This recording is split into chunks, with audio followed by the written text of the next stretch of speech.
Okay, the man I've got on the podcast today is someone I go back a very long way with for multiple reasons, but one being firstly foremost the fitness industry, of course. Yeah. When did we first connect? Kirk, you're asking a big question there. I have no idea. It's got to be at least 15. And the rest. Yeah, It's got to be more than that. 15, 20 years, but look, we've got Phil Learney on the podcast today, and this is a man who's been in the health, the wellness, the high-performance space, I'd like to call it, for decades. And the subject that I want to have the majority of today on, Phil, is a subject that I feel is a major, major problem in the world, not just of entrepreneurs and sports athletes, which I know you work with and I've worked with, but I just think life in general, and that is the subject all around recovery, sleep, which I think, to be brutally honest, Phil, there's so many generic terms and books along this topic that doesn't necessarily help people in the real world with different lifestyles. So, look, Phil, you'll share far better than I just have, what your company does, your background, of course, but firstly, I just want to welcome you to the podcast, Thank you for having mate. me. Yeah, it's good to sit down and have a conversation with you. It's it's been a while. Yeah, it has indeed. So, Phil, just give listeners a background, just to start with, on like where you're at now, and then if you can take us back a little bit to when you first came into the industry and how that's brought you to where you are now. I'll do the shortened version because there's a lot. Been in the industry around about 3 decades now. Dealt with clients on multiple levels. Started off, as everybody does, as a kind of fitness trainer, then moved into personal training back when personal training wasn't really a thing, and then advanced kind of my services through personal training throughout the years. I coached for 25 years before I retired from one-on-one coaching. Certainly, I've done a couple of kind of side gigs, I guess, in that interim, but predominantly stepped away from that around about 6 or 7 years ago now. And throughout that time, dealt with all manner of clientele, elite athletes again, corporate, C-suite, and finished my career largely dealing with high net worths. So people with complex problems, people with a lot of travel on their plate, a lot of hectic social schedules, very stressed, nervous systems very taxed. We classify it as allostatic load. Was big, and obviously then we had modern life to kind of overlay over the top of that, which adds its own complications, several of them with kids and various other lifestyle factors. And obviously part of the coaching thing, which you touched on there, is that there's a lot of information out there, but ultimately everything comes back to what can be applied and what's suitable, what's best practice. Had a call this morning with somebody and they were talking about sort of procedures within an organization. And the challenge you often have is that we're dealing here with culture. We're dealing with people who have genuine lifestyle differentials between one person and the next. And if you don't accommodate for those lifestyle differentials, ultimately they're never going to do what you ask of them. So it's always got to be something that's taken either as a target, best practice, or something that people can aspire to and move towards. And as you know, as a coach, it's this thing of dictating and telling people that you must go away and do this without any context or without any rationale. It doesn't really work. So for us, it's about education. It's about, guiding people on the right paths and ultimately making better decisions, but also at the same time validating those decisions and explaining why they would go away and make these changes. So the obviously that developed onto Human 24, which is the brand I work predominantly with now, and I developed that brand around assisting that narrative around sleep, around arousal systems, around nervous system management, and ultimately we looked also at what we classify as jet lag mitigation, which isn't about traveling for the most part. It's about people who disrupt their biological rhythms and their sleep-wake cycles through their social calendar. And it's what we term as social jet lag, which I'm sure we'll get into in a bit more detail. But I wanted to produce a supplement range that would complement that would work with that biology, be able to utilize across different sectors: luxury hospitality, elite sports, corporate performance, and obviously the healthcare system, and particularly the public sector, the service, the military and the police force, and and all of those kind of categories. Yeah. So I remember, Phil, one of the courses that I did, and to give a little more context of mine and Phil's relationship, I did multiple courses that you used to put on in London and all around the country, whether it was to do with training, whether it was to do with sleep, whether it was to do with nutrition. And I remember one of the courses, Phil, I don't know if you do, it was called Real World Coaching. Yeah. And that, in a very layman's term way, is what we're talking about, right? And I remember you saying on that course, there's so many coaches out there that are preaching, stick to your diet plan, just get your sessions in, without actually understanding. And this is what we have to face in Built to Last. And again, you're one of the credits of what I feel I've developed, with Built to Last, with lasting change, making solutions that are complementary to people's lifestyles. But I remember on that course then, this was like, 10, 15 years ago. You were like, the reason why so many people are failing is we're trying to force solutions onto people's lifestyles that aren't really accommodating to their lifestyles, understanding their needs. Yeah. And that they've got different lifestyles. Certainly when you're 40, 50, 60, or you've got an elite level athlete, that's a lot different to a teenager or a fitness model who can eat up a Tupperware 7 times a day, right? Yeah, and it's ever evolving. People. I always say it's like a hierarchy. Is that your hierarchy of performance? And again, you yourself, you're an individual example of this. Is that when there was very little in the way of external kind of commitments, all you have to do is think about yourself. Yeah, you just think about yourself. You can train whenever you want. You can prepare your meals, and you can do all this stuff. And we've all fallen victim to it. Absolutely. There was a time there where I used to prep every single meal every single night, and felt that my clients could also do the same thing.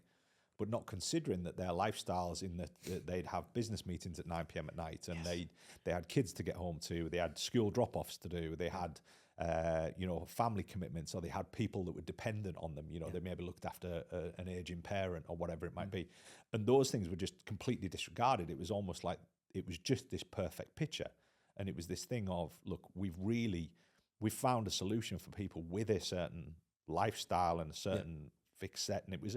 A lot of it came from the world of bodybuilding, where it's this world where that's all you do.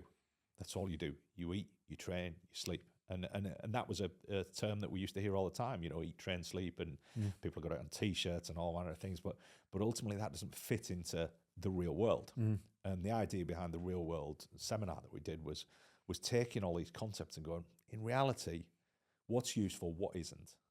As a coach, and a lot of it is really useful.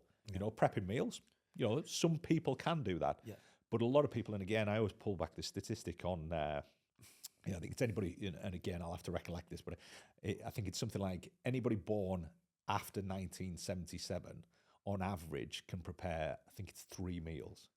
That's all they have the skills to prepare. So what we've got now is we've got this generation now of parents who don't know how to cook.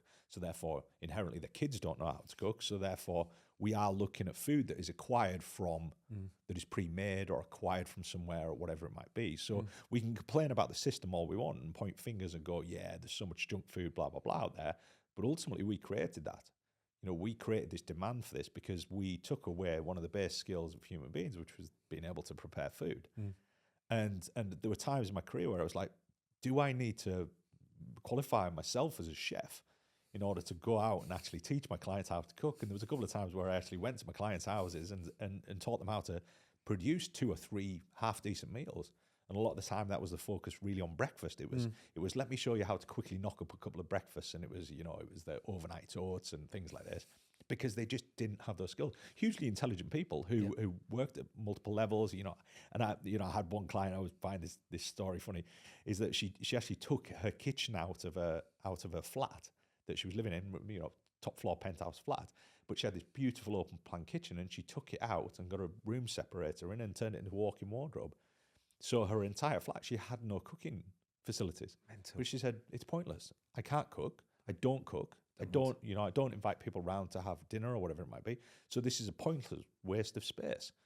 So I don't know what the resale value was like after that, but ultimately, it was a logical thing. And I thought, wow, that's crazy. And then I thought, well, no, it isn't. It's actually really logical. Yeah. She doesn't cook. She eats out all the time. And that's how she wants to live. Yeah. And then therefore my job was to navigate that eating out. Yep.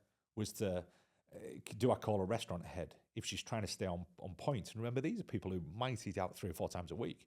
It's no good just going, I'm not going to be that person who tells them what they should and shouldn't eat. No, I'm going to be that person that if they ask me to guide them, I'm going to guide them, which means I have to phone a restaurant up or, and there was times when I'd phone up these hotels and I'd speak to a Michelin star chef or somebody who worked below them and they'd say, well, we don't actually understand calories or macros or whatever it might be. We just make food that tastes great. And ultimately then it's a matter of going back at that menu and making some ballpark estimations as to what's the best dish here for somebody to go at, or what are the things they need to ask for or ask to take off, or is the assumption this is going to be cooked in butter? Do we need to be careful about the amount that's used or whatever it might be? And there was all of these factors, and that was ultimately how I developed my service as a coach, and it was a very high level service. And these are things that now the coaching world is looking at and going, well, this is the wellness piece. Is that people are now looking at recovery, they're looking at the ways in which people eat, and the role of a coach now is very, very different. More absolutely, and everything you've just said there is exactly what we do in Built to Last, because it's the same sort of clientele.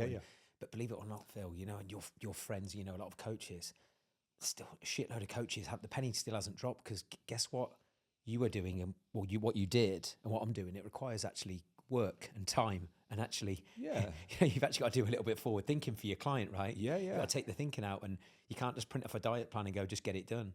And it's time, and that's the difference between what you did and why you got the accolades you did, and I'd like to think why we're doing what we're doing now. But what I want to ask Phil is, am I right in saying you won multiple times, like best trainer of the year in London?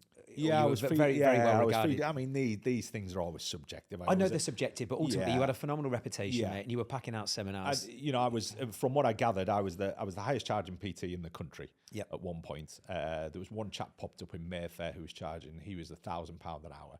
And it was a bit of a novelty thing, I think, and didn't have much experience and blah, blah, blah. And he popped up, he got some clients, and then I think he fell off the radar fairly quickly. But I think for the most part, I was the highest charging PT in the country.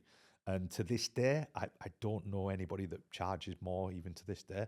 But again, a lot of services that I used to deliver, and now in programs like what you're doing, where there isn't really a client, it isn't an hourly rate. It's a collective rate of, look, we've got these multiple services, all these different layers.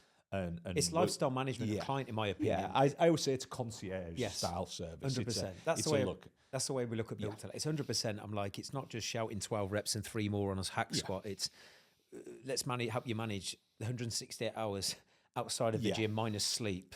You're working, you got kids. Let's simplify your decision making on, because people. And it's even managing the sleep part, right? It's a 24/7 job. It's managing lifestyle. It's managing people's behaviors, habits. It's looking at what they do now subjectively and finding solutions. And that's ultimately, that's what we were coached in. We were coached in initially.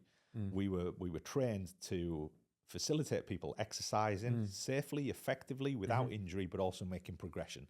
Now, that's evolved massively into this whole lifestyle piece where coaches are expected to manage other elements, stay within their lane, of course, but also bring together other professionals that can tick those boxes that we particularly can't. A bit like what I was saying to you before about, I thought about going to get qualified as a chef to teach, when in fact there's people who could already do this. There was 2 of my clients that I used to hire chefs for. So I get a chef that would go around the house every Monday and Thursday. They'd prep their meals and just basically put them in the fridge. And that was it. And it was an easy thing and relatively cheap in many respects, because at the time, the hourly rate of a chef, and a lot of them didn't work during the day. So it was quite a novelty thing for them just to pop around this very nice apartment house that has these beautiful cooking facilities that were never ever used. Even so, I think one of the houses that we used, they had a separate kitchen for preparation and one kitchen just to show people. And it was fascinating. But again, it was just problem solving. We were just looking at their issues, looking at their scenarios, and finding solutions to problems. So what was that aha moment, Phil? Because ultimately, you had to tick a lot of boxes as a coach in ultimate performance, as a PT, and then all the talking you did. Why recovery? Why sleep? What was that? Why was there such a passion? Because there's clearly a passion, even when we've caught up over the last few months. Why sleep, and why this area? It wasn't really an aha moment. It was an adapting to ultimately. And again, it's always this thing that sounds really lame, but I got in this industry to help people, and ultimately with my clients, there was a point there where I was doing all these things and wasn't charging them for it. Which was just my inability to understand the business landscape, right? So I was doing all this extra stuff. I wasn't getting paid any more than anybody else, but because of that, I garnered this reputation. Further on in my career, that then related to how much I was able to charge and could facilitate, because that was all encompassing that service. So there wasn't really an aha moment with respect to, oh, I need to service these needs. That came as a byproduct of really looking at people going, oh my God, you need help with that, so I'm going to help you.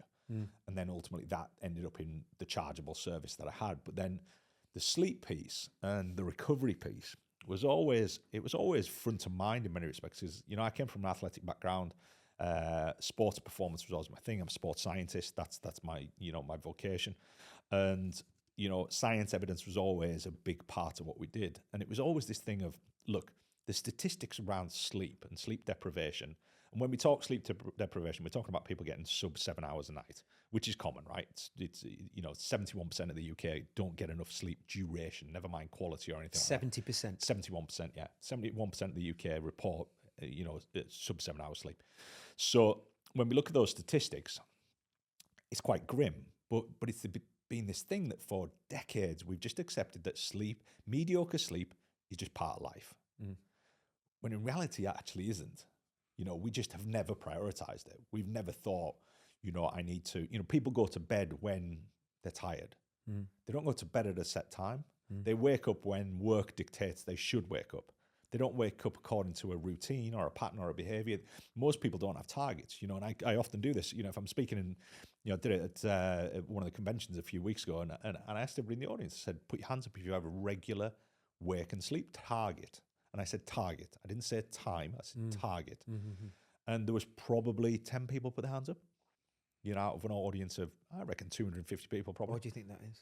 Because it's not something we've ever been told we need a target for. But if you think about everything else, business, life, anything we do, ultimately success comes down to having targets. You know, we have to have something that we aim at or something that we do that has to be diarized. It has to be, you know, we know this from business that we become inefficient as human beings because our attention spans are slowly getting less and less. So if we don't have structure and we don't have something mapped out, we tend not to follow it. You know, it's not like back in the day where you turned up to a 9-5 job. You knew exactly what you had to do every single day, and you just did it every single day, 5 days a week. Then you know, went out and partied at the weekend. Yeah. You know, life is more complex, and particularly those in that entrepreneurial space, because they're spinning multiple plates. So if they don't have structure, they forget which plate they're spinning, and ultimately don't really spin any effectively. So they have to have that structure, and we don't do this with sleep. We don't have this sleep-wake cycle. So one of the things I often get people to do is just find a target that fits with your lifestyle, fits with all of the people around you that depend on you, and that you can do 7 days a week. You know, it isn't this thing where we're not joining some 5 a.m. club or 6 a.m. club, because ultimately this is all down to, because if you're joining the 5 a.m. club, you should also be joining the 9 p.m. in bed, fast asleep club. But people don't look at it like that. They set this kind of target of, this is me hustling, and this culture still exists of, we totally disregard recovery and sleep because we think we don't need it. But when you look at all the numbers and the stats, it ties into mental health, cellular health, cardiovascular health, mental health, metabolic health. It impacts all of these things. If you're trying to get in shape, sleep is one of the best things you can do. Why?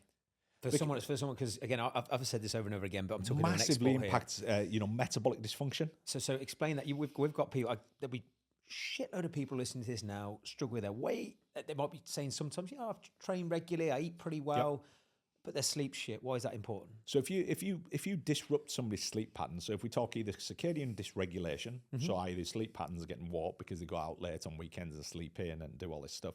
So if they've got dysregulation, they're going to have problems with metabolic hormones. They're going to have problems with metabolism. They're going to have problems with how they assimilate food. So two of the most common ones is you get an impaired glucose metabolism. So if you create disruption of an impaired glucose metabolism, glucose is fundamentally the signal that's going to send, you know, something to your brain to say, look, you've had enough, stop eating. So therefore, somebody with an impaired glucose metabolism is more likely to consume excessive amounts of food than the next person. And this is down to sleep deprivation or sleep disruption, one or the other, typically both. Then we've also got an impact on leptin and ghrelin. So leptin and ghrelin, they're the chemicals that send signal as to, they tell our appetite, tell us how full we are, et cetera, And again, they get dysregulated immediately because the body doesn't really know what it's meant to be doing. So when we add all that in, then we get a higher ratio of insulin resistance, we get metabolic dysfunction across the board, and these are all down to just sleep deprivation. You know, and sleep deprivation, people think, oh, you know, it's like somebody going without sleep at all for 2 or 3 days. No, sleep deprivation is somebody consistently getting less than typically 7 hours sleep a night for a prolonged period of time in sport. An athlete getting 7 hours or less of sleep for over a 21-day period, their injury risk doubles statistically. Why? Inflammation? All manner of things, you know, all of these things that we've been talking about. You know, and you add all those cumulatively in, you've now got a ticking time bomb. Now, that should concern a football team, an American football team, a basketball team. And the interesting thing is it concerns, for example, the basketball teams, because the basketball teams in the NBA have the smallest elite player pool in the world of the sport, you know, and in team sports. Now, the Premier League has one of the biggest pools of players around. So therefore, their regard for keeping players on the field and what if somebody gets injured? If somebody gets injured, we've got somebody to fill them in, you know, to fill that place. Whereas in the NBA, they don't. So therefore, the concern around keeping players on the field of play is considerably more. So they focus more on sleep, recovery, all of these things. Whenever we talk to anybody in that field, it's just taken in. They understand what we're talking about, Because there's what more we're doing. genuine consequence and awareness. Massive. Yeah, it's huge. And it costs them huge amounts of money. Because that's an asset, right? The player's an asset. The player's a massive asset and they're a massive cost. Yeah. You know, you don't want a bunch of players sat injured for 6-7 weeks because you're ultimately still paying them. Yeah. You know, it's not cost efficient. Yeah. But again, it's going to take a long time for these numbers to kind of settle in and people to realize that, hold on. And also for the improvement to be shown, right? Because again, injuries happen. Yeah. You know, you can't, doesn't matter how good your sleep is, if somebody comes in and clatters you and breaks your ankle, you know, that's got nothing to do with sleep. Yeah. But ultimately, a lot of injuries are recurring injuries, they're things that people are stressed over and blah, blah, blah. And then we look at things like allostatic load, which is essentially the load on your nervous system. Yeah. And we did some work years ago, probably 20 years ago, and we worked with a lab that was Central London, and they used to do, and I can say this now, but at the time it was very confidential, but they were dealing with one of the big Premier League football teams, one of the London teams, and part of what they were doing saliva testing, they were doing blood tests and various other bits and pieces, and there was a project I did back then which involved all that, I think called Project 8, you might remember. It was a rugby league player. Yeah. So we were doing saliva testing, blood testing, all this stuff. And the idea behind the blood tests is we're looking for certain markers that elevate. And again, you know, we had endocrinologists who would tell us what those were, blah, blah, blah. It was out of my remit. I had a rough idea of things, but, you know, we'd had someone that would advise us on these. And they got this marker, this blood marker from this Premier League player at the time, really well-known Premier League player. And all the markers were out. And their whole role with this football team was to tell them when to rest players and when they shouldn't play. So they said, look, these markers are up. Your player's hugely stressed, essentially allostatic load, nervous system. They're hugely stressed. You shouldn't play them because their risk of injury is through the roof. So they consulted with the player. And at the time, they had a very innovative manager, which was interesting because I was like, well, what did the manager go with? Did they go with your advice or with the player? And inevitably, you went with the player. So they asked the player and they said, look, have you got any stress? Have you got this, that, the other? And he was like, no, nothing. Everything's cool. Everything's fine. Feel great. Etc. etc. So he played at the weekend, got injured. You know, something like 6 or 8 weeks it was. He was out with this injury, but then turns out about 3 or 4 days later, came out in the press that he'd been caught cheating on his wife. So there was this allostatic load that they picked up on the bloods, and that, of course, he was denying because he was making out everything's cool, everything's fine. Okay. But he knew this press release was inevitable. It was coming out, right? And that was enough to injure him. And that was this, again, demand on the nervous system and the stress and again, it's all those markers that we're talking about. When I mentioned the statistic about, you know, sleep, stress markers go up with sleep. We know that. You know, everybody knows that. I don't need to explain that. You know, you go without sleep, your stress level heightens. We've experienced this. You know, what are the signs in, like, because there'll be many entrepreneurs and business owners, etc. that you'll be shorter with people. They're not like you know the football team. You've got a Premier League football who's got someone monitoring them. Business owners have got no one, especially when you're the CEO and the founder. Yeah. You've got no one sort of to tell you, you know, to keep an eye on you. But they classify it as emotional reactivity. Okay. So there's multiple terms for it, but in essence, we're talking about emotional reactivity. So if you think about, and I always go back at kids, right? You know, I have 3 kids, and you know, it's this thing of you kind of know when you're a bit short with somebody, and you know, kids can push and prod and blah blah blah, and sometimes you have to sort of self-check yourself and go, I'm being a bit short with people today. And then you can attribute that and then look back and go, yeah, I didn't get much sleep last night. You know, people could relate it back to a social event or whatever it might be. You know, I know statistically last night I didn't get as much sleep. It was my daughter's birthday yesterday, so we actually went to watch a musical, and we got back later than I would normally plan to go to bed. So it happens. I've woken up today in sleep debt. So I'm in sleep debt today. So the plan tonight will be go to bed early and try and repay that sleep debt. Had I slept in this morning, that would have disrupted my entire biological pattern. Okay. Which again we can get into Yeah, and absolutely. talk about. But when we disrupt sleep, if we disrupt both ends, the wake and the sleep cycle, we start to get this shift, which again is just, in essence, it's jet lag, right? You know, it's a bit like what happens when we fly to, Dubai. Yes. So Dubai is 3 hours. And how quickly can that actually happen, Phil? Can that happen like with just one? So say you got regular sleep time, and you got regular wake time. And Right. Let's put this into a real life situation. So what's your sleep and wake schedule? I would say ideal for me is like between 10 and half 10, and then I get up about 6:30. Right. So that's not a target, is it? What do you mean? You just give me a ballpark. You said 6:30. I want you to tell me, is it 6 or is it 6:30? I'd say 6. Right. Yeah. So 6. So I'd say 6 is kind of, some days it's 6:30, some days it's 6. I want you to be consistent. Yeah. Pick one that you can always do, right? Because that 30 minutes Okay. can impact, if you think about it, if your body's geared up for 16 hours of being awake, Yeah. in essence. So if we're constantly moving those goalposts, your body's having to biologically adjust every single day. So if you go 6 one day, 6:30, it's subtle, but again, we just want consistency. So if we say 6:10, so 6:10 is your target, or it's 6:30, 10:30, doesn't matter. Pick whatever one you want, one that works. And there isn't this thing of, if you get up earlier, it's better. That's nonsense. You know, we've all got 16 hours of wake time. But what's your thought? Do I need an alarm clock to do that, or should? Over time, you shouldn't. But again, if we look at things that stress us, so when we talk about stressful things, we talk about anxiogenic versus anxiolytic. So something that increases anxiety or stresses you, we would class as anxiogenic. Yep. Something that reduces stress is anxiolytic. Okay. So if you do some breath work is an anxiolytic thing. We're seeing a lot of anxiolytic exercise and things that people are doing. Meditation, anxiolytic. Sleep, anxiolytic. So there's all these things that people are doing that are reducing stress. Now, if you wake up and your alarm clock goes off, and again, I won't get you to pull it up on your phone, but if your alarm clock goes off and it's this alarm siren kind of noise, Mine is. it's anxiogenic, right? Okay. Stress inducing. You know, mine is a bunch of bird noises, Okay. right? So straight away, every single day that I wake up, my stress levels are lower than yours for that one simple thing, right? Second thing people do is they grab their phone and they go straight onto the phone. Now that impacts our brain waves, because our brain waves essentially have to go through a warm-up phase. So it's a bit like you jumping up in the morning, running downstairs, getting your car keys, getting in your car, assuming you've got a high-performance car, turning the engine on and flooring it. It's not going to like that. Brain doesn't like it. The brain needs to warm up. It needs to move through certain phases. And part of that phase is that it's moving through is memory consolidation. Now, if you pick your phone up and start looking at your phone, it skips all those phases. So it affects your short-term memory, right?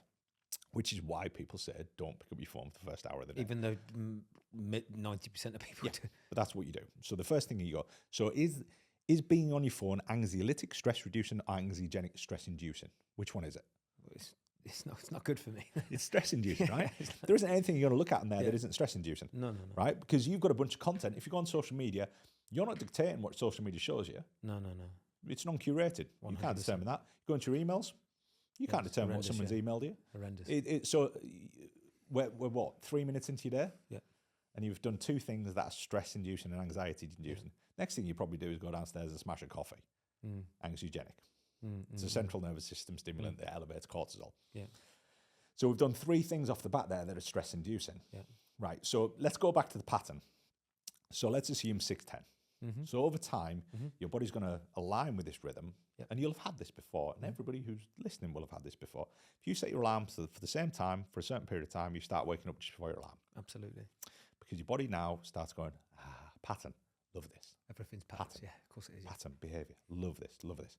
You know, baby books, something you're going to know a lot about in a minute, right? All baby books say the same thing, rhythms and patterns. Okay. It's all they talk about. They just talk about it in a different way. So it doesn't matter which baby book you pick up. They're all going to tell you the same thing. Create a pattern. Sleep hygiene is just a pattern. It's just a pattern of behaviors that signify to your brain that you're just about to go to sleep, right? So if you go to a hotel or you go somewhere different, those patterns get disrupted. The smell's different, the light's different, the toothbrush is different, the toothpaste is different, everything's different. So therefore the body goes, not sure about this, right? Then that's part of your day, and half the entrepreneurs that I work with. Yeah. So what do you do? Yeah, you try and create the same environment. This is what all the big hotel chains are doing, which we'll get onto in a second. But the pattern, let's go back on the social jet lag. So 6:10. So if you go out to 1 o'clock in the morning, at that point, when you come in at 1 o'clock in the morning, you've got 3 hours of sleep debt. Agreed? Yes. You just owe 3 hours sleep. Yep. Now, culturally, we would sleep in. Yep. Right? Yep. If you're a bit entrepreneurial, you probably don't. So if you sleep in, you now wake up at 9 a.m., right? You are now technically in Dubai. You've got jet lag. On a flight. You've got jet lag. Because what you've done is you've taken your biological rhythm and moved it by 3 hours in one foul swoop. Even though you've got the same sleep hours. Doesn't matter. Okay. So now your nervous system's going, not entirely sure what I'm meant to be doing here. Not entirely sure whether I'm meant to wake up here. Wasn't sure whether I was meant to expose the optic nerve to light. I don't know when light's meant to come. I don't know when melatonin's meant to peak. I don't know when cortisol's meant to go down. Now all of a sudden your nervous system's all over the place. And people try and manage that by jacking themselves up on stimulants because they're like, oh, I feel a bit tired when I shouldn't feel a bit tired. You've got 3 hours sleep debt, you're going to feel tired. But the temptation there is, do I then take a central nervous system stimulant, which is going to jack up my anxiety levels and also disrupt my sleep to try and maintain wakefulness throughout the day? Or are you going to accept that you're going to need to go to bed 2 to 3 hours earlier than you normally would in order to catch up on that sleep? Yeah, and then chuck on top of that, you've got someone, or you're thinking about his work, your nervous system is on anyway, you're in fight mode, ready to attack the day. On top of that. Yeah, so if you get up at your normal time, you got 3 hours sleep debt. Now imagine if you go to bed at your normal time, 10 o'clock, you wake up the next day with 3 hours sleep debt. Next day, 3 hours sleep debt. Next day, 3 hours sleep debt. You've still got 3 hours sleep debt. Yeah. So your performance is subpar. Yeah. It's not top. So we need that paid back in some way, shape or form. Yeah. And the best way to do that is to map out going to bed a little bit earlier or bringing things back. Now with the jet lag piece is that if we take jet lag just as a general... Because I'd love you to speak about this, mate, because there's a lot of clients who are consistently flying that we work with. So as a general rule, so I'll use the example again, Dubai. I spoke at a convention in Dubai last year, and part of that convention is after the convention, we would go for these big dinners, retail trust. Yep. I was speaking at the retail trust. Yep. We had these dinners, and these dinners were always late. We'd be eating dinner at 9 p.m., which again, doesn't sit terribly well with me because again, it's not when I normally eat.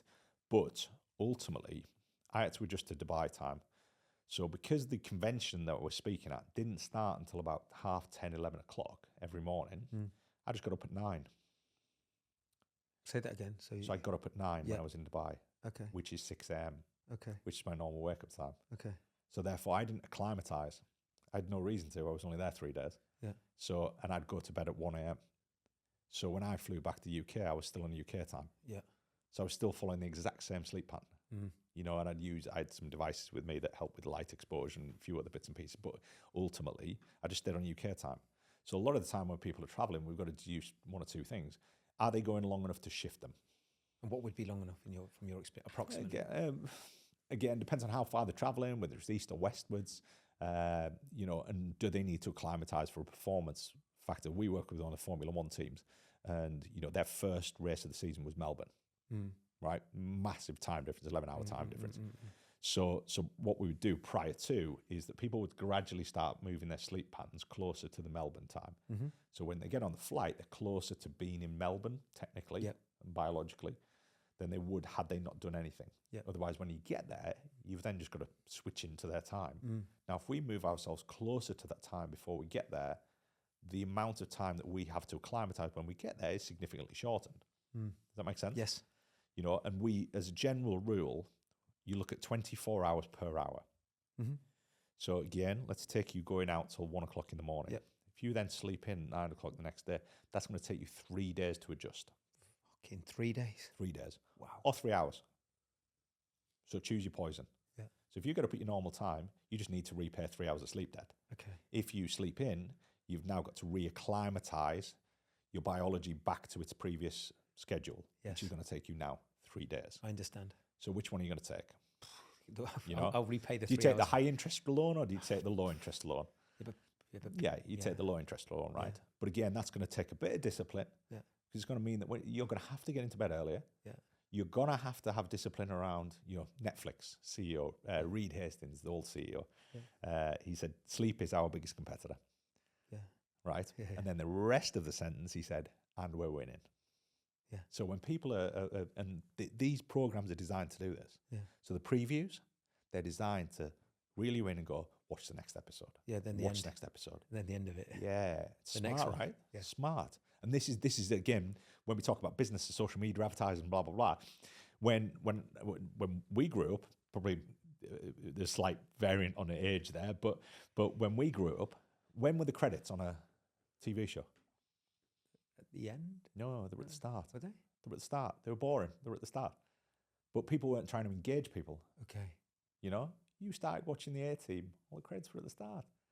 Now what you do is you watch 10 minutes of it to engage you, then whoever's in it, the credits come in 5 or 10 minutes in. Yeah. It's all to do with engaging you. Yeah, you're right. Yeah, all the Game of Thrones and things like that. They watch a bit, then all of a sudden the start of it. Yeah, and then it actually starts. Yeah. Because they want to get engagement. It's the hook. Yeah, they want to get engagement because they know attention span's short. Yes. So statistically, we've got attention spans shorter than goldfish now. Yeah. And we used to ridicule goldfish, but our average attention span is like off the charts. It's ridiculous. It's seconds, and this is this swipe culture, right? Yeah. We have a rule with our kids is that it's and I learned this from Adriana Dami, and they have this thing where she uses this pick and stick. So if the kids are using the devices, particularly our little one, if she's using the device, she has one of these Amazon Fires, but she has to watch something. She's not allowed to sit there and do this. Okay. Second I see any kind of swiping, it's off. Mm. So YouTube, if she wants to pick something on YouTube and watch it and it's suitable for her, go ahead. Mm. But if she gets onto the little Reels bit, the YouTube Shorts, and starts swiping, it's a no-go. How damaging is that for a young kid? We know the numbers. The numbers are horrendous. But do you not think, like you said, Phil, without not just saying it because you're here, but surely that starts with the parents' example, because they're going to mirror. Yeah, very much. And also, if the parents aren't paying attention to the child, then a lot of the time, here we go, here's a phone, here's an iPad, which I'm about to become a father, so I'm sure I'll have my moments on that front. But surely, you remember that it's like playing video games.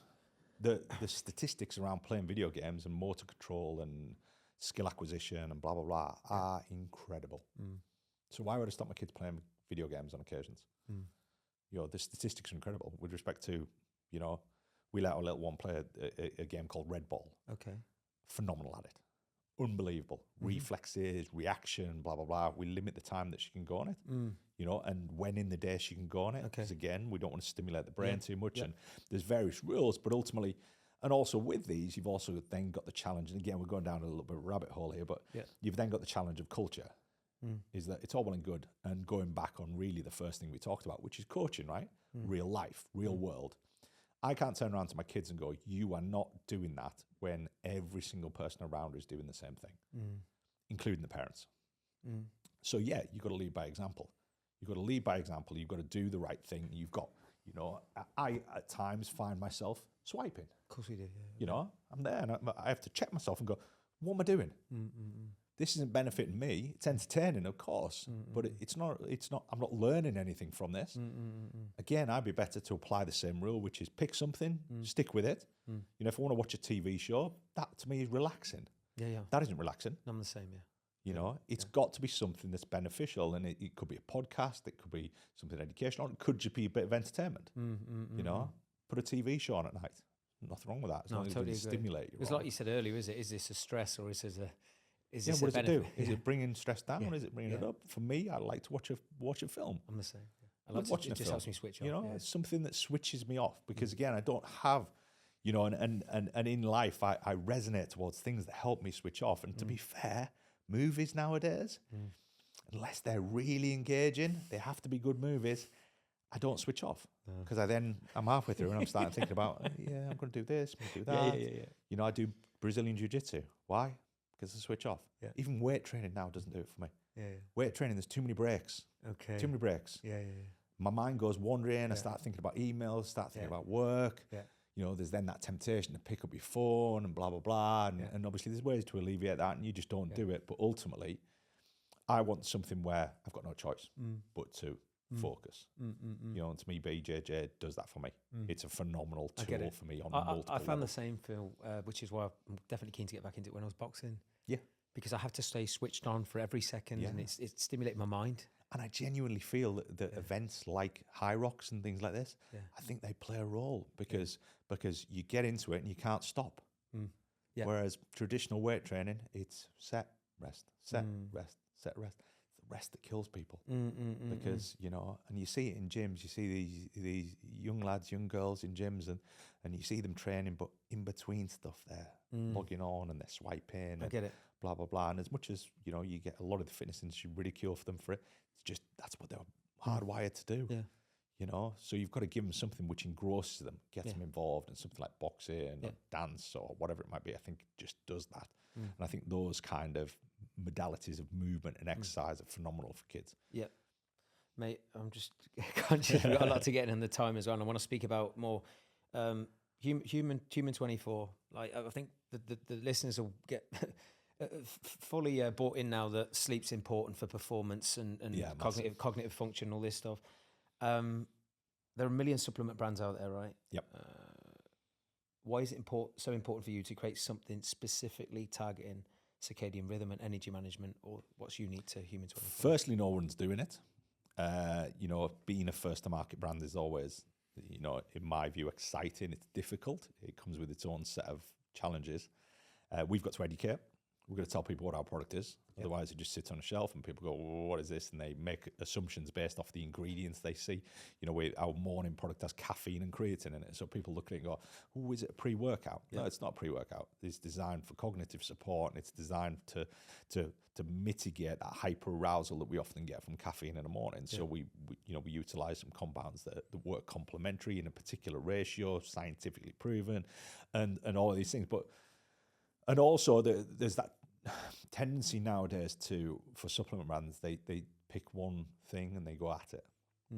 Unfortunately, when we're looking at a 24-hour day, we can't do one thing. They might pick a hydration, they might pick protein, they might make protein bars, whatever it might be. Because it's increasingly more difficult to build brands because of the challenges around ingredients and all these various things. So for us, it was around about taking the science. We're taking the goals. What are we trying to achieve? We're trying to achieve circadian modulation, which again, the average person doesn't have a clue what we're talking about. In essence, we're trying to work in synergy with the body's rhythms. Jet lag mitigation, which is how do we improve the symptoms of jet lag, be that social jet lag or actual travel. And then arousal state management, which is looking at our use of stimulants, central nervous system stimulants and depressants, which is, part of culture now, is that people wake up, they have loads of caffeine, they keep themselves awake through loads of caffeine, often in sleep debt. And then what they do is they might use a depressant such as alcohol to help them fall asleep. Problem is alcohol is hugely damaging to sleep quality. So therefore they wake up the next morning, they've got the same problem they started with. Now, if you keep adding that up over a period of time, the demands on the nervous system and the allostatic load we talked about before is huge. And eventually it can create people to, I always say it's like a vessel. So if you take a vessel and say, look, nervous system demand is, we've all got this capacity. Now, stick modern life in there, stick social media, you can fill part of the bottle up, stick stimulants, fill another part of the bottle up, stress at home, fill up another part of the bottle, financial stress, add a bit more, add a bit more, add a bit more. And so much of this that fills this vessel now is modern life. Go back 50, 60 years, most of it didn't exist. 100%. So therefore, a stimulant it wasn't really damaging to somebody. It just worked, it did what it did. Alcohol, probably not as damaging. Whereas now, when you start adding them on top of this vessel that's already full, we've got problems. People are struggling with mental health, people are struggling with metabolic health, people are struggling with physiological. There's all of these different categories that have gone downhill.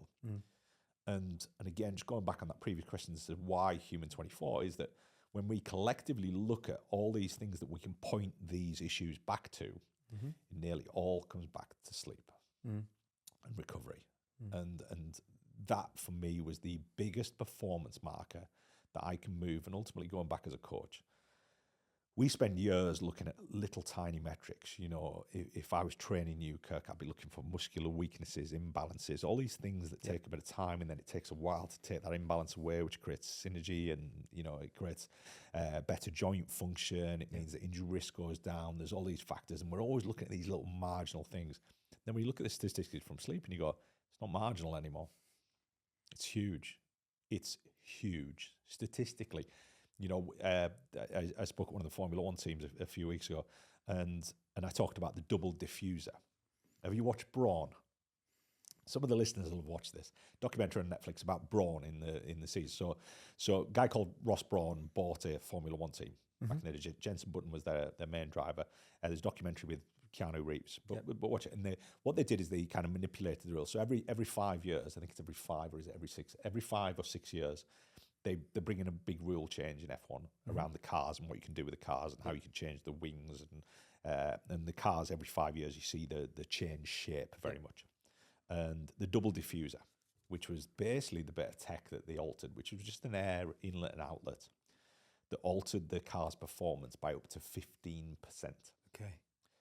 But that caused them to win the entire Formula One season. Yeah. So if you look at the Formula One winners, it's like Ferrari, McLaren, and it's just continuous. And then all of a sudden, there's just this random one called Brawn pop up, and they actually got bought the year after by one of the big teams. But for that 1 year, this no name team popped up and won the Formula One championship, and this diffuser gave them 15% advantage. Now, when you go through all the statistics around sleep, there's very few things that give you anything less than 10. So everything else is 10% plus improvement. We're talking about physiological function, physical performance, cognitive performance, mental performance, overall general health, well-being, longevity sits into that as well. So when we look at these numbers, they're incredible. The stats are obscene. So I'm like, hold on, if we can improve someone's sleep, we can move the needle, not just a little bit, hugely. Now, if we can improve their sleep, which would mean that, you know, our sleep supplement is designed to take whatever quality of sleep you've got, make it better. And we know it does that. But ultimately, if I don't get the basics right, I'm basically taking something from 10% to 20%. So if your sleep's terrible, I'm going to improve it slightly. You're probably not even going to notice that. So therefore, for us, on a commercial level as a brand, if we move you from 10 to 20%, you're not even going to feel that. If we move you from 80 to 90%, you'll feel that. Because we know that obviously percentages, 10% at the higher end of the scale is massive. 10% at the lower end of the scale, it's massive, right? So if we move you from 80% to 90%, that's massive. But what does that require for you to be at 80%? It requires basic sleep hygiene.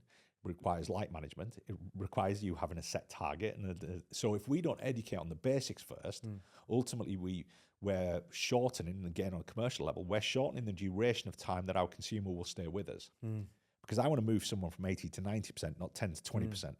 Even though we've got a product that will do that, I want to be at the higher end. And the best way for me to do that is educate you first. Yeah, so what you're not doing, which some brands do, is you're not just chucking a supplement on someone, just take that. Because it's not a sticking plaster. Yeah.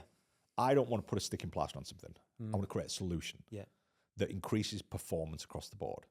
So we create 3 products. Rise, which you take shortly after waking, 60 to 90 minutes we estimate after you've woken up. And when we talk about waking up, I always talk about time zero. Now, time zero is a concept in circadian biology and circadian science, and they typically base it off what we call dim light melatonin onset, which is your evening. We base it off your first exposure to light. So when you wake up in the morning, Kirk, and your alarm clock goes off, if you wake up at 6 a.m., the vast majority of the year, it's dark. Now, your biological rhythm won't kick in until, well, I say it won't kick in, it's already kicked in, but it's remaining in its kind of nighttime mode until you expose the optic nerve to light. And you'll have seen a lot just recently about light exposure and going out, seeing sunlight, blah, blah. Now, that doesn't fit, again, we go back to that real world scenario. Real world scenario is people aren't getting up when the sun's up. They're getting up before the sun's up. So what do we do then?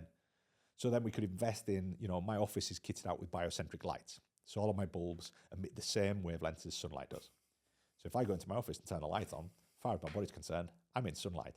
Okay. Right? And if I'm traveling, I'll take a little device with me, which a pair of glasses, you might see me wearing them, which emit blue light and it hits my optic nerve.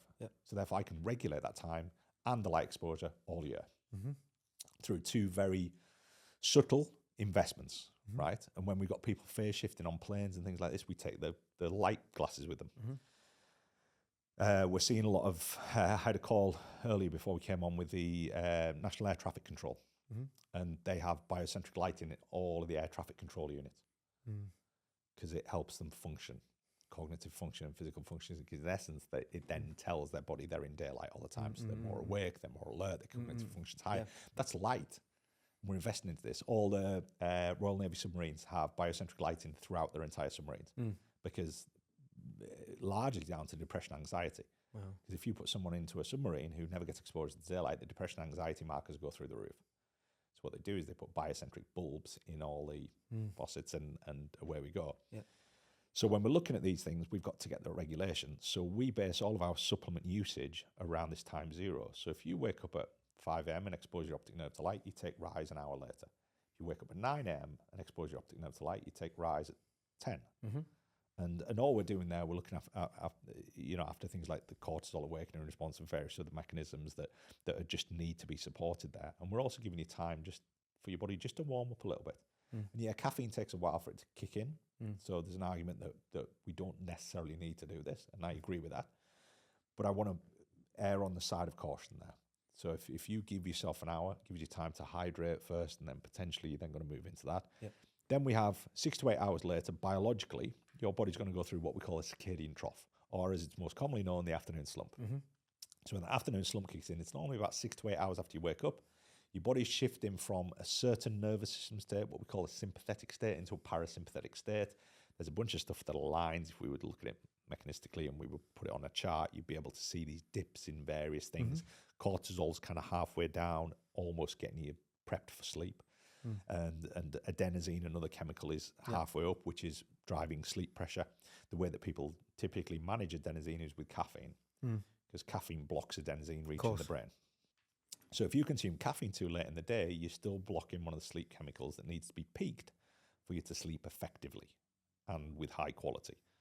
So we get a lot of people who say, well, I can consume caffeine at 4 o'clock in the afternoon or 5 o'clock and I have no problem sleeping. You have no problem falling asleep. Nobody's going to have a problem falling asleep. You know, there might be an extension of latency. You might be exhausted, Yeah, because most people who are consuming caffeine at 5 o'clock in the afternoon, the only reason they're taking a central nervous system stimulant at 5 o'clock in the afternoon is they're in sleep debt, right? You know, and it's always quite an easy one. You know, I get people who take a coffee at 10 o'clock at night. I'm like, why? Like, well, it doesn't affect my sleep. I said, but why are you consuming a central nervous system stimulant late at night when your nervous system doesn't need to be stimulated? Why would you do that? And ultimately, it all comes back and points back to the fact that this person is in massive sleep debt. You know, they're trying to stay awake when theoretically the body's saying, no, you need to sleep. You know, so we're alleviating these things. So we've got all these chemicals that need to meet at the right time. Russell Foster, incredible guy with circadian science, wrote a book called Lifetime. And, you know, and again, I won't phrase this exactly correctly, but ultimately he points back at sleep being a bunch of chemicals all meeting the right tissue at the right time. And the ones he's primarily talking about are adenosine, melatonin, and cortisol. Melatonin is driven by light exposure. So melatonin's a darkness chemical. So if we dim all the lights in this room, our melatonin levels in the next hour or so will start to creep up and our serotonin levels will start to go down. If we increase the light in this room, the opposite happens. So it's light versus dark. So, and we talked about the dim light melatonin onset before. So when we get to that mid-afternoon slump, the problem is that caffeine fixes all the problems. Caffeine stops sleep pressure, which means it wakes you up. It increases cortisol. Cortisol's on its way down, wakes you up, increases alertness. Amazing. So all the problems we have, caffeine is the perfect solution. Problem is, caffeine now affects your sleep. So we've patched it up. It's a sticking plaster. So caffeine's a sticking plaster. So what does to the Human afternoon 24 do that's different? So we created Flow. So Flow is a caffeine-free nootropic. And the whole idea there is we want to elevate alertness levels. Because again, this fits with the real world. The real world is most people work a 9-5, right? Which means that at 3 o'clock in the afternoon, they can't afford for their body to be switching off. So what we want to do is we want to increase cognitive function for a little bit longer, which is what we do and why we use nootropics. So we use mushrooms, CDP site, choline in there, various other compounds. And even with those compounds, we also use anxiolytic compounds. So the anxiolytic compounds support the reduction in cortisol. So your stress levels are going down, whilst at the same time your alertness levels are going up. So we're supporting the preparation, biological preparation for sleep. So if we do that, that means you're going to be calm later. We've elevated alertness, which allows you to function for a little bit longer, but without disrupting sleep. Mm-hmm. So now when we get to sleep and we get to the point that you're going to take our pre-sleep supplement, which is what's that called? The pre-sleep. Pre-sleep. That's what it's called. Okay. Yeah. We kept it simple. Yeah. So our pre-sleep supplement, pre-sleep. Just before you take that, I really want you to be in a position where melatonin is where it should be, which means we've managed light. So part of the education that we talk to people about is dimming light later on in the day, not exposing your optic nerve to too much light. All of these things, if Dubai, if you're in Dubai at 9 o'clock at night, some nights it's daylight. So I would probably stick a pair of sunglasses on. Because if you're going to bed at 10 o'clock, you going out in full daylight at 9 p.m. at night isn't going to do you any favors. So we've got to dim that light. So if we've done that correctly, melatonin's peaked. If we haven't blocked the adenosine by excessive and prolonged use of caffeine, adenosine peaks. And if we've managed stress, which again, part of the reason we told people to stay away from their phones for the last couple of hours is because of the way it elevates stress, is if we've managed stress, cortisol bottoms out. Now, if cortisol's bottomed out, adenosine's peaked and melatonin's peaked, your body's basically going, sleep. So chemicals meet in the right tissue at the right time. Now, if we do that, and you take our pre-sleep is going to take whatever quality of sleep you've got, and we're going to improve it. And again, we utilize magnesium glycinate, zinc picolinate, we use Levagen, which is palmitol-phenilamide, we use ashwagandha, a form called KSM-66, which is batch tested. And again, large problem we have with the botanicals is a lot of botanicals you find in supplements. They're essentially powdered plants. So we've got these plants in the corner, you've got the root, you've got the stem, you've got all these different components. Now, the active ingredient is normally only in one part. So if you want to get olive oil from that olive plant there, you have to use the olives. You have to use the fruit and bodies. You're not going to get any olive oil from the roots or the stem, right? So, but ultimately, if you want to buy olive powder, it could be any of that plant, which means the active ingredient is only in one component. So for us, we do a lot of due diligence around what part of the plant we're using. So I can buy powdered ashwagandha. It's ashwagandha. It's plant. Oregano is an interesting one. So oregano, 85% of the oregano on the market now is meant to be oregano leaf, but it isn't. So if you, and again, we've got some statistics on this, is that most of the oregano leaf, which is what you're meant to be buying to put on your food, isn't oregano leaf, it's powdered oregano plant. So there's the root, the stem, there's all sorts of bits in there. It's just components of oregano. And within that, you've also finding olive leaf, actually, incidentally, and also myrtle leaf. You find a lot of myrtle leaf and olive leaf in oregano as well, if you break it all down. Now, the active, if you wanted an active ingredient from that, it's only in the leaf. Curcumin, turmeric, common ones, CBD. CBD is one of the ones where it hasn't been policed terribly well. So again, botanicals is really important where they get from and also how they extract it. So if they use the wrong extraction method. So again, decaf coffee used to be, people used to be, oh, I don't want to have decaf because there's chemicals involved. Now, they used to use chemicals to strip the caffeine from it.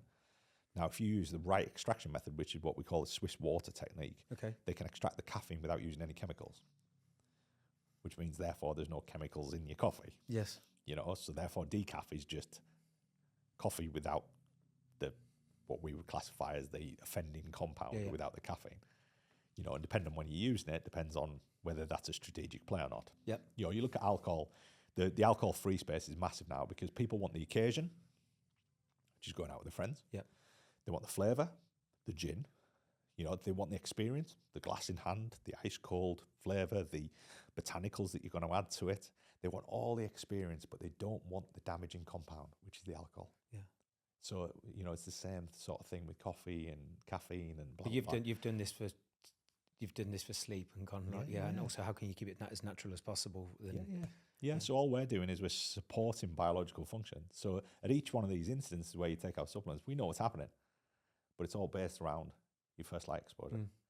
So if you expose the optic nerve to light upon waking, we know what's happening because that's what we classify as biological rhythm. We know where your body's going to be at these different. There's subtleties between people. We get people called night owls or larks or whatever it might be, and then there's some adjustments to be made, but they're very subtle adjustments. When people are traveling, we'll tweak when they take the supplements. Okay. So if you're traveling to Australia, when you get on the flight, you take the supplements on Australian time. Okay. You with me? Yeah. So when it hits the morning, so your first thing to do when you get on your flight is turn your watch to the time you're going to. Then everything you do is around that behaviour. Okay. The times you eat are on Australian time, but they're your UK times. You with me? So if you normally eat at 6 p.m, when that hits 6 p.m. on Australia time, you eat. Because remember, biological rhythm and eating is also hugely synced. You know, so your light exposure, when you expose your optic nerve to light, when the sun comes up, or when I intend waking up. So if I intend waking up at 6 a.m. in Australia, I'm going to expose my optic nerve to light on the flight at 6 a.m. in Australia. Okay, You with me? Yeah, I am. I tell you, I was with the other week. One of my good friends, you'll have to meet him, Don Saladino, trainer in the US, like a brother to me. But he is obsessed with this, and he flew from US to Dubai. We stayed together. He was at Cairo doing a recce for them anyway, and he was doing exactly what you've just said. He was literally like, he had this set routine, and Don's got great energy anyway, but like he literally did not struggle either side because he just stayed diligent. Jet lag mitigation. Yes. Yep, that's all it is. And if you plan ahead, it's and that was on like a 17-hour flight. Like, it's huge, strategic. But what you do on the flight is critically important. Yeah. You know, and the problem is people get on flights and they consume caffeine, they consume alcohol, they sleep at obscure times. Yeah. And ultimately you get off eat all the plane food just because it's free. You get off the other end of a real mess. And what happens with a lot of people, and one of the things is kind of when you book your flight. Yeah. You know, so for the guys who were flying out to Melbourne, we didn't do this actually. It just inherently was where they booked the flights, but they booked really early flights, which meant everybody had to get up really early, which was good because it moved them close to Australian time. So even your flight time can play a role. Yeah. You know, you want to be on the flight when you're kind of on their time. Yeah. So yeah. I'll get it, mate. We've got a few more questions and then we'll probably get kicked out of here. We're good. My absolute goal, what I love, Phil, is the fact that there's nothing worse than when someone talking about sleep or talking about nutrition and what can you actually do. So, there's a catalogue of things there you've told people they can actually do, as well as check out the supplement, which we can share in a second. Few questions, Phil. If someone only has one night to fix their sleep before a big business deal or competition, what's the one thing they should do? What is the most important thing before a big business? What is the... No, there's no magic fix, but... Shouldn't really answer this. Okay. Technically, you're asking me for a sticking plaster. But in reality, what would that sticking plaster be if you were to look at one? Firstly, you should have planned ahead. So therefore, it wouldn't be a sticking plaster. Yeah. But ultimately, if there's something disrupts it, it's probably going to go down a sleep duration. It's probably going to be your biggest factor. You get enough sleep. You don't want to shift your patterns. So again, maintain that regular pattern. So, and it would come down to what caused that sleep deprivation in the first place. You know, if somebody's in sleep debt from a week before, there's no real excuse. You know, so it's not this thing. Again, it's that sticking plaster thing. It's like that. It's like that question we always would get asked. What's the best thing you can do for fat loss? What is it? Depends, right? You know, there's always a best thing, but it's always situation dependent. Yeah, it's the average of what you do, not what you do every now and then, right? So it then becomes down to, do I really want to answer that question? People often ask me, what's the best time of the day to exercise? Statistically, there is a best time, depending on what you're training for. Yeah. You know, at certain times, our mTOR pathways are more efficient. At other times, our other pathways are more efficient. Therefore, we're better for cardiovascular exercise. But I'm not going to tell a layperson that, because ultimately they're looking for a reason not to go, and I want to give them reasons to go. Yeah, I want to look at exercise when it fits your schedule. If it disrupts your sleep, you need to be a little bit wary, but ultimately fit it in where you can. Yeah, I understand.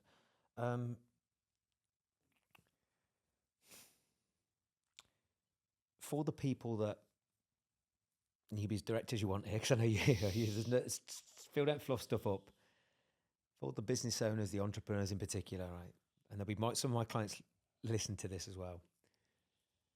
They're continually parking sleep. I'll start improving it tomorrow. And they're wondering why they're in a reactive state, constantly reaching for the coffee, wondering why they're not sharp, switched on, maybe snappy to parents, partners, or both, parents or children, or both. What would be a take-home message to these people? Because it's at some point it's going to... Listen to the sentence you just spat out there. That will be my take-home. You just outlined to them the stuff that they know is happening. These are smart people, right? They're smart people who understand everything that you've just outlined there. They're short with people, they're snappy, they're trying to bank stuff, blah, blah, blah. All of that is apparent. I don't need to prove it to you. Don't need a scientific study. Don't need data. You can see all this happening. These are intelligent people, a lot of the time in tune with what they're doing, in tune with their body.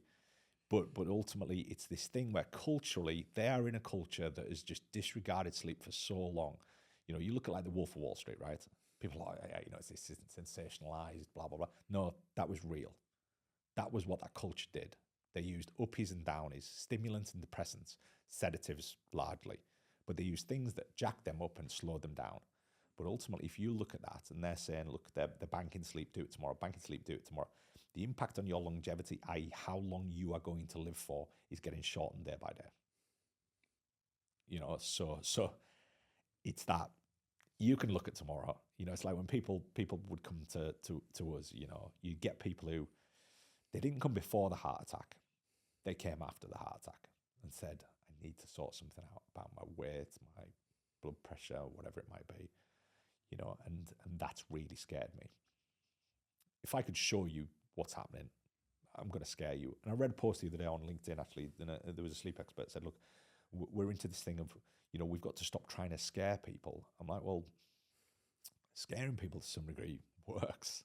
And if you've coached, and again, this is a chap who hasn't done a lot of coaching in the, you know, I've done 40,000 coaching sessions in my career. You know, I've coached a few people, and ultimately the fear of something happening that's detrimental or negative to them, not always them. In a large amount of situations, it isn't about them. It's about the other people. 100%. You know, as a father, I'm more concerned about leaving my kids without a dad. Not concerned about myself as much by any stretch of the imagination. I'm more concerned about what happens if, you know, and this is where that narrative changes. And this is what these people, and I would often with a coach, you know, when I was coaching people, I'd often have people who were so, particularly women, right? Because women, again, they spend the majority of their life looking after other people, kids, husbands, and totally disregard themselves, right? So you get these women who the kids have grown up, they've flown the nest, they've, you know, and then these women at, you know, 40 to 50 or 40 to 60 are finally going to do something for themselves. And they find it really hard because they feel that it's being selfish.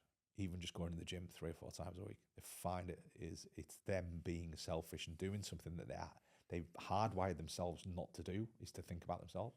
So often what I would have when I'm coaching people, I take the emphasis off them. You're not doing it for yourself. You're doing it for me. I want you to do it for me, or I'll get them to do it for the kids, or get them to do it. Because easy. They'll do it for other people, but they won't do it for themselves.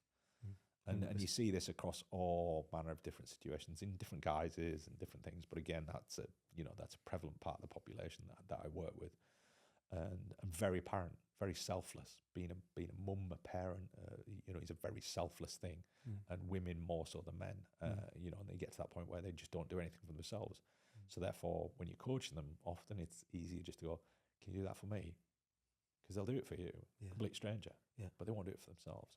So they do a lot. There's a lot of self-sabotaging habits and behaviours and things but like that. You're literally talking to half our clients, do you know what I mean? Like literally, I say similar questions. I'm like, who are you really doing this for? You know, when first people are coming to you, I want to get in great shape. You use the gas mask analogy. No, I haven't. What is it? So you know, if you're on a flight, what do they tell you? You know, if you're on a flight with a bunch of kids, what do they tell you to do? Put your gas mask on first, because ultimately you're useless if you're dead. Correct. You know, so you've got to remember is that looking after your kids, looking after your parents, looking after your business, all this stuff is about putting your gas mask on first. If you don't look after yourself, forget about it. You know, because remember, we've learned from generations. You look at first generation, you know, let's go back a few generations with wealth. First generation wealth, what did they do? They worked all the hours they could possibly accumulate into a day. They disregarded sleep. They didn't have terribly good relationships with you know, and again, we're, you know, generalizing here to some degree, but again, I'm sure people will relate to this. You know, they didn't spend a lot of time with their kids because they couldn't, because they were so busy working. And it was the kind of this selfless pursuit in many respects, and they made loads of money.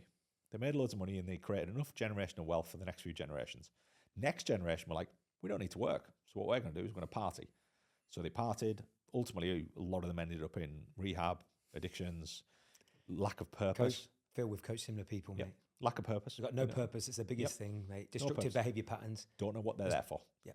Don't know what they're for. It's like when you get athletes who retire. Don't know what they're for. So you have to create identity. You have to get identity for them. And they lack that. Then the generation after, which is kind of where we are now, we've got this generation of people going, they didn't do it very well. Overworked, didn't rest, didn't recover, didn't prioritize this. Other ones partied too much, too many drugs, too many alcohol, too many stimulants, too many depressants, too many sedatives. So what we're going to do is we're going to do none of what they did, pick out all the best bits and carry on doing it, which is where we are now. So all these people still want to go out and socialise, but they don't want to drink alcohol. You know, I spoke at the FX and Trade University for the was it for Amex? Can't remember. One of the big FX and Trade Universities. And again, I asked them at the start. I said, "How many of you drink alcohol?" You go back 20 years. I ask a room of people in that kind of high stress environment, how many of them drink alcohol? Hands up everywhere. Hardly any. Barely 10 people in the room. Room of about 200 people. You know, and that's the culture now. People don't drink. People don't smoke. People, you know, there's a lot of people vaping now. There's a lot of people using snus and various other bits and pieces, but people don't smoke. You know, they don't drink. You know, people are very conscious about what they're putting in their bodies, sometimes overly conscious. Remember, our bodies are really efficient mechanisms. They work incredibly well. We just don't want to overwhelm it with stuff. So we've got this generational, and these are cohorts, right, Kirk? If I go back at my scientific background, these are the biggest cohorts of a scientific study we've ever seen. So we'll learn from them. If we don't learn from them, we get things wrong again. We know structure, mapping out, but we've also got to consider modern culture. You know, when I spoke at the retail summit, wasn't the retail trust, I spoke at the retail trust as well, but the retail summit over in Dubai, I was there because what's happened is post-COVID, all of these old school companies, you know, high street retailers, have gone, hold on, we've always done this 9-5 thing. And all these people work from home, but they were more flexible with their hours and they actually worked really better. They were more efficient, they were more time efficient. They're all going, maybe the 9-5 doesn't work as well as we thought. We've known this for 15 years, right? We've known it doesn't work. We've got stats, numbers, blah, blah, blah. All the Scandinavian universities start a bit earlier and finish a bit earlier because they get better results. And there's all these, you know, there's all these data points that we know these things, but they're now going, and they're really old school, right? A lot of them really old school and going, you know, maybe we should take a look at this. So I was there basically to act as this interim of going, well, this is what science tells us. Science tells us this. Science tells us that. Statistics tell us this. Statistics tell us that. And I'm trying to make a semblance of something where they've gone, but we've always done it this way. Now, if you apply that same principle to business, that the world's changed. You know, especially last 2 years. The world's changed. You know, you look at, I saw the thing, Marks and Spencer's with the cornflakes, the one ingredient cornflakes. They've just gone back to what cornflakes originally was. But cornflakes now has had all these ingredients added. So people go, well, I've always eaten cornflakes and never had a problem, but cornflakes has changed. The world's changed. The stress on our nervous system, we have a slide that I throw up, which is all about nervous system, you know, demanded. And I put this big slide up and I just tell people, read through it. I just leave it on the screen. I go, you guys read through it. I take a minute, have a drink. And then it gets to the end of it. And then people look at it and go, you know, I draw them back. I say, go back 100 years, take another look. And pretty much everything on that list disappears. It's gone. Because these are things that didn't exist 100 years ago. You look at the pressure on kids because of social media. I grew up in a world without social media. Me too, yeah. You know, it didn't exist. So therefore, all of the damaging consequences of something like social media didn't occur for me. You know, but I also grew up in a world where, you know, I was bullied quite a lot at school, but bullying was very different back then. Bullying was very apparent. It was, you got beat up, you know, you got spat on, you got, you know, there was all this stuff, but it was very apparent. Whereas now bullying, it's almost in the shadows. You know, I had a chat with one of the school teachers a while ago, and I said, the problem we have with bullying now is bullying isn't seen. It's coercive. You know, you'll get somebody who instead of threatening that person and bullying them because they can't, because they get kicked out of the school, what they do is they just leave them out. They don't celebrate wins with them. They don't, you know, so this person feels isolated, but on a mental perspective. So inherently, it's in many respects, it's worse, right? It's worse. My view, it is, right? Yeah. You know, you imagine you're part of a group and, you know, you say something and then all of a sudden everybody blanks you. And you're lonely and you've got no connection. It's a fundamental need. Right. Then you start questioning your self-worth and then what does that impact? What's worse? Yeah. I prefer someone to punch me in the face, to be honest. Absolutely, yeah. You know, because it's quantifiable. I'm like, is what it is. Yeah. Once it's done, it's done, yeah. You know, it's what it is. Whereas that, I'm like, that's going to play on me all day. Yeah. You know, and it's going to feed into that. And again, we talk about mental health, depressives, you know, you look at it. Anxiety, somebody who's suffering from a lack of sleep, their depressive symptoms go through the roof. Like statistically, it's about 60%, I think. 35% increase in anxiety levels, and that's just a lack of sleep. Because you imagine, I can't remember who else said it on a podcast before, but it wasn't necessarily around sleep, but it might have even been Dominic Ingle, my good friend, he's a boxing trainer. I remember him saying, we're all going to get problems in life. A lot of us, every single one of us are going to feel anxiety at some point, stress, overwhelm. Phil, we're both entrepreneurs, right? Every single day, every week, there's something. All of us are going to have these, whether we like it or not. But the person looking after themselves is going to deal with those problems a lot differently. Yeah. You have the same problems, the same emotional feedback, but you got someone who's well slept versus someone who's not well slept. Yep. And this goes back in this resilience, and we hear that word thrown about a lot now. And I've had some really top line conversations with people quite high up in the military about this. And I said the problem that you have with the military is that you take 1,000 people, you basically beat them into the ground, and inevitably the 100 that last are those that have probably had a tough upbringing because they're resilient. They've been trained to be resilient by hook or crook. They've been trained. The other 900 are perfectly good soldiers. They've just never been trained. So what they're saying now, look, if we can train resilience, show people how to manage stress, train these skills, these essential skills that somebody needs to make it into the military, particularly the special forces. If we can train these skills and get them to handle these things better, ultimately we get 900 soldiers come through instead of 100. And one of the biggest problems they got in the military is obviously it's a numbers game, right? It's a bit like I was chatting to somebody about the police force the other week, and the police force, their markers for fitness have just been dropped massively because otherwise they don't get the numbers. Okay. So they've got no choice. So they've dropped all the fitness markers from what once upon a time were super high. In order to get in the police, you have to do X amount of this, and you have to be able to run this, and blah, blah, blah. Now they've just gone, right, we can't do this because there's not enough people coming through. So we've had to progressively just drop it. And again, it's a numbers game. And do we? Because you've just when speaking about the military, I know he's not come in yet, so I'm going to keep going. But I had Gerard Wood, MBE, a good friend of mine. He's got given an award by the Queen. He was part of the Special Boat Services. Yeah. Leader of leaders, right? And this is a man who, as part of one of their military operations or tests, he went 10 days without sleep or something. The guy they had to do it. Didn't advocate it by any means. But even he said, so many problems can be solved by sleep. And he actually said, like you said, resilience and discipline is a skill you have to learn. Yeah. You can just say, I'm just naturally disciplined. It's a bit like sleep. So what is that for people listening who are struggling with sleep or don't value sleep? Is maybe the first step. Like, first of all, look at sleep management. Like you spoke about targets. Yeah. Is there a way to look at, sleep, just like becoming better at a certain skill in business, let's start trying to look at sleep as a skill to master. Yeah, totally. And again, it's about targets, about setting targets, but ultimately discipline overlays it. It's a bit like me taking your phone and saying, Kurt, don't touch your phone for an hour.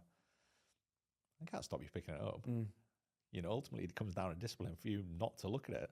If you want to pick it up and start doing this, all of a sudden you've lost 90 minutes of your day. You're like, that's 90 minutes you could have been doing something for your business. And it still always comes down to some layer of discipline. But in order to create something discipline, you've got to understand what are the benefits if I don't do it versus what are the benefits if I do it. I've got to understand those things firstly. The amount of people that now don't drink in an evening because they're wearing wearable tech. They've got a Whoop, they've got an Oura, they've got an Apple Watch, they've got Garmin, Ultrahuman, whatever it might be. But ultimately, when they drink, they see their numbers and their scores go down massively.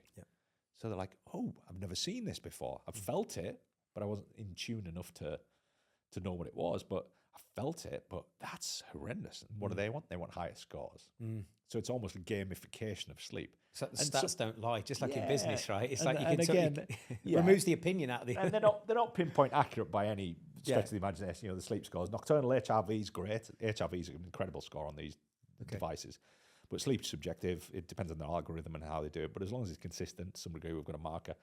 But when we look at these numbers and we look at these statistics, people are like, I want to beat my previous statistic. Yeah, we've got a target now. And that's worked in business for them. It's probably worked in sport for them. And ironically, these people that we're dealing with, they already apply these principles. Yeah. They just don't apply it across the board. Yeah. So there's certain ones where they go, I need to apply this principle to business, but sleep, no, I don't need to. Oh, yes, I do. What about diet? Oh, same principles.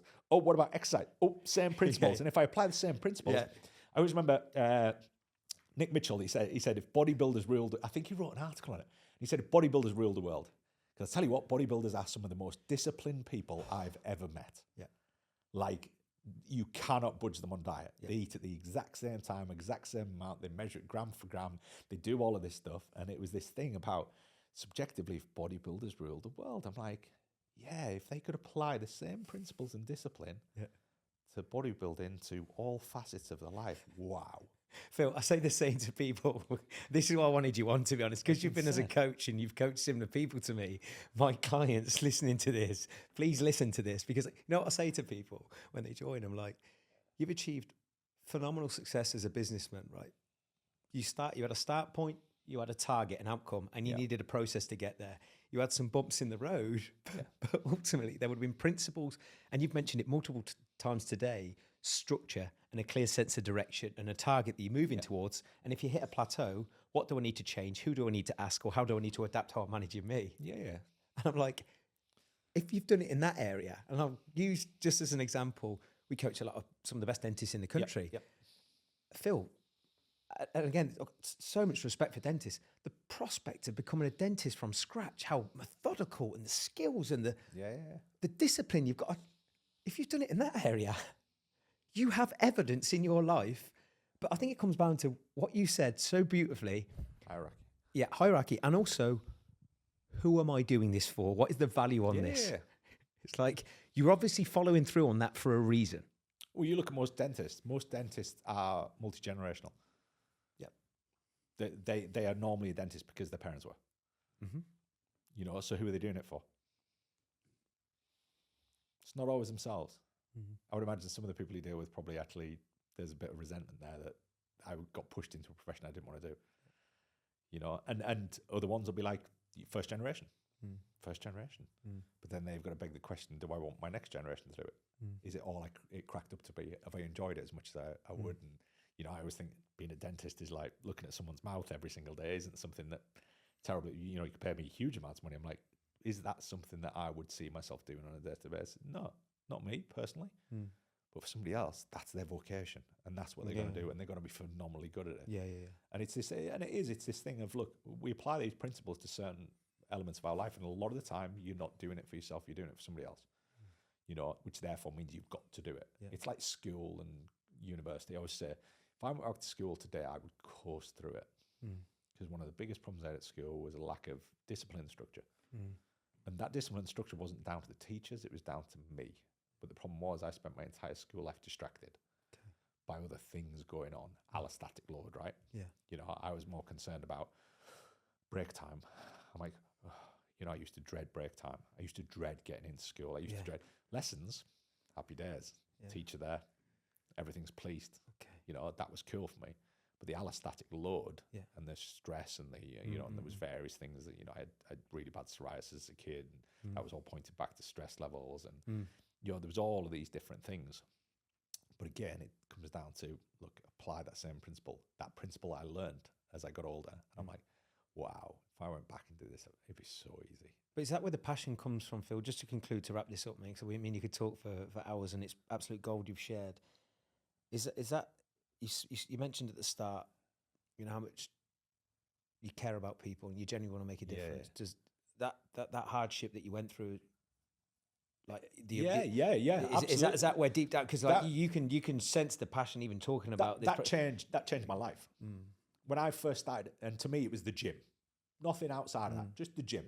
The gym, paid so many dues in my life. So I ultimately, and when we see these facilities and this equipment and stuff like this, and I'm like, I kind of owe my life to it. And I kind of want to give something back to that. Yeah. But then I also think about, what were the most significant changes? And the most significant changes weren't me losing weight. They weren't me getting in shape. There weren't any of those things. There was the layer of, I did bodybuilding for a year and I hated it.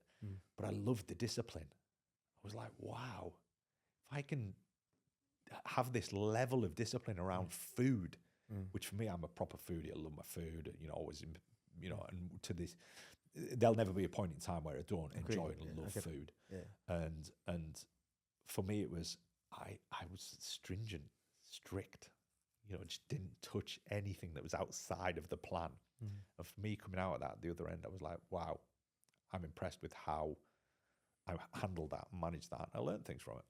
I hated the process in the end, sticking loads of fake tan on and, greasing yourself up with a pair of duds. It wasn't for me, but again, each their own. And it's, if it's your thing, it's your thing, but apply those same principles across life, because people, they don't do it for all the facets. There's certain things you're hyper disciplined about because you have to be, but ultimately everything is about have to be because you want an outcome. What's that outcome you want? And if you won't do it for yourself, do it for somebody else. Lastly, mate, 2 questions. There's a lot they've listened, the people have listened to around sleep and gold, around mindset as well, and just your philosophy, Phil, I think is fantastic. What would be the first step for someone who has been an absolute car crash with their sleep, with their recovery?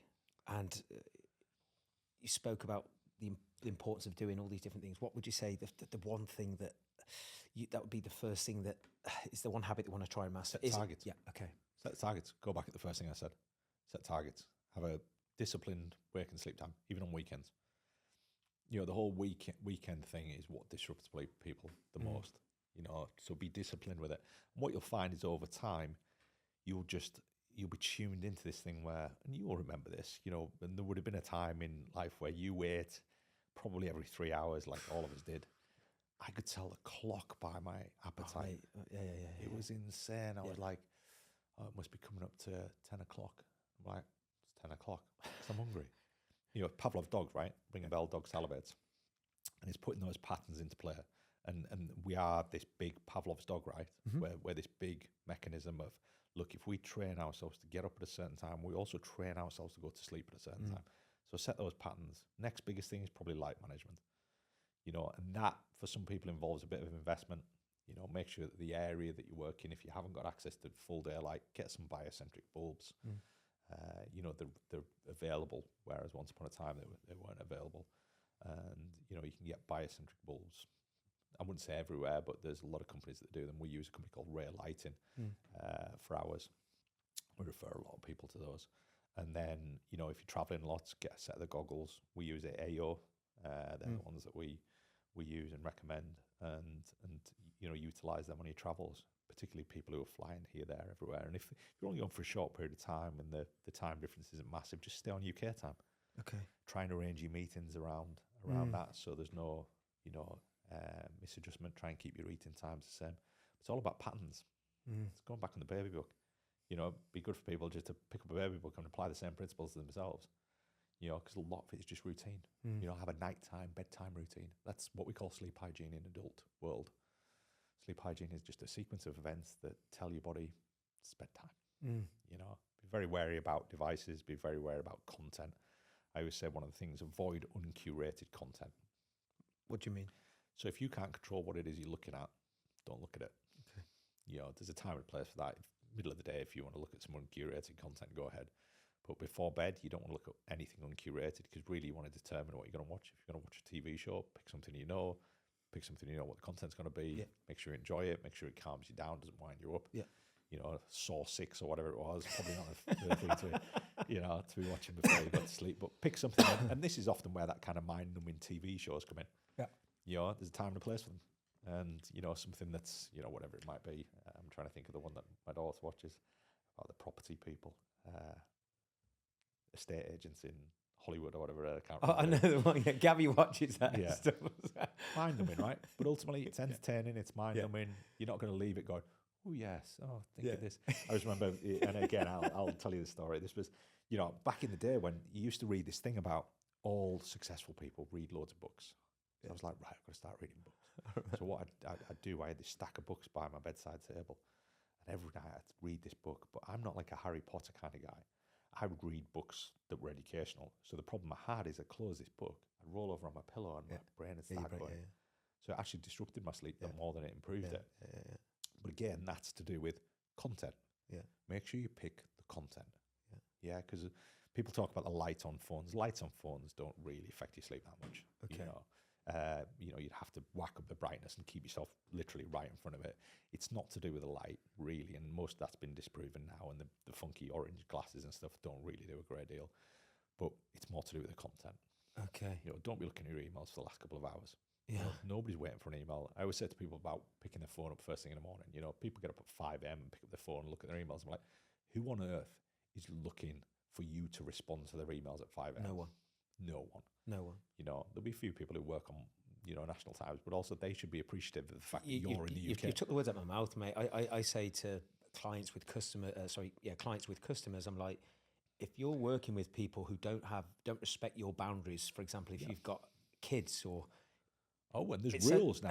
There's rules now. There's legal implications. Is it France? I didn't know that.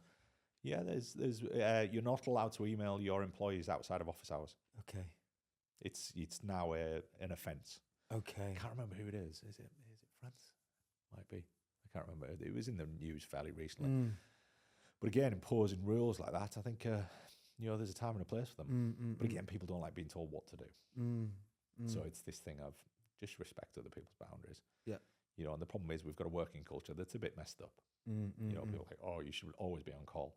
Obviously, there are professions where you can't just go respect my boundaries. If I'm a surgeon and I'm just about to sign off, and somebody comes in from a car accident, and I'm going, nah, I'll finish in 5. No, I get it. There's professions where you're always going to push the boundaries. Yeah.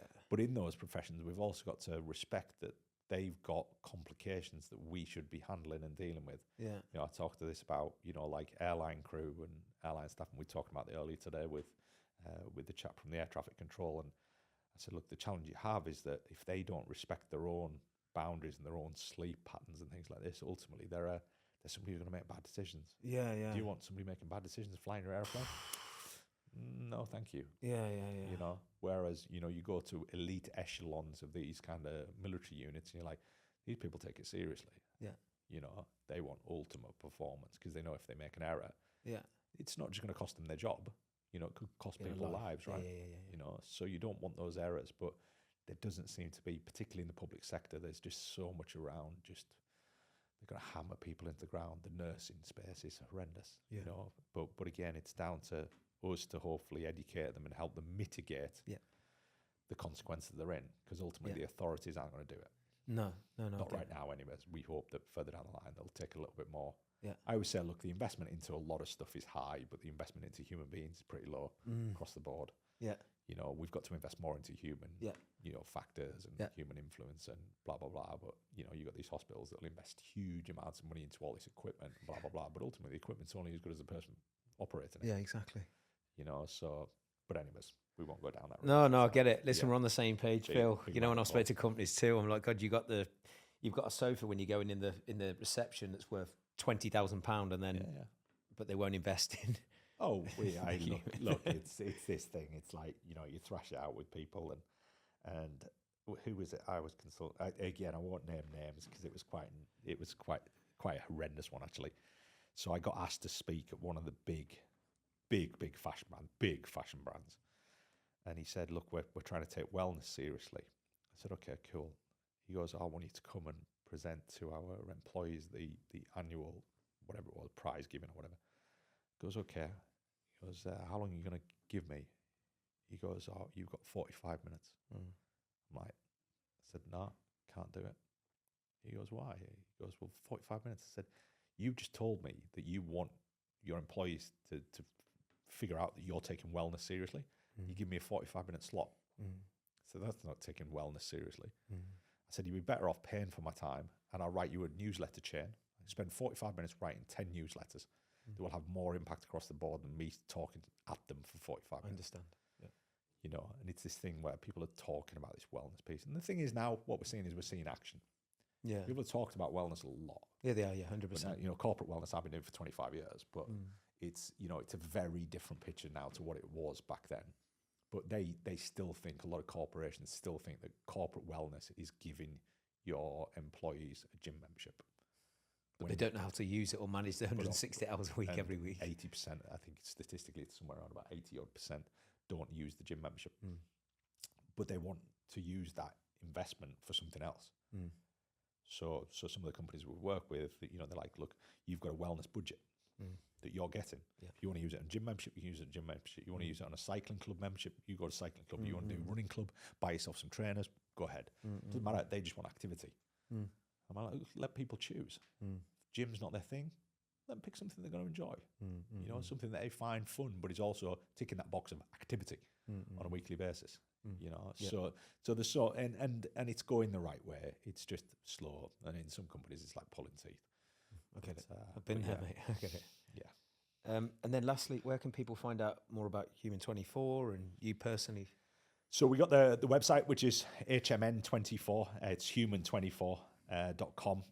You'll also find our Instagram, which is, we're not hugely active on Instagram because we, you know, just because of the field that we work in. You'll find my LinkedIn, which is probably where I do the most posting now. I tend not to do so much on Instagram. My LinkedIn bio is just Phil Learney. Yep.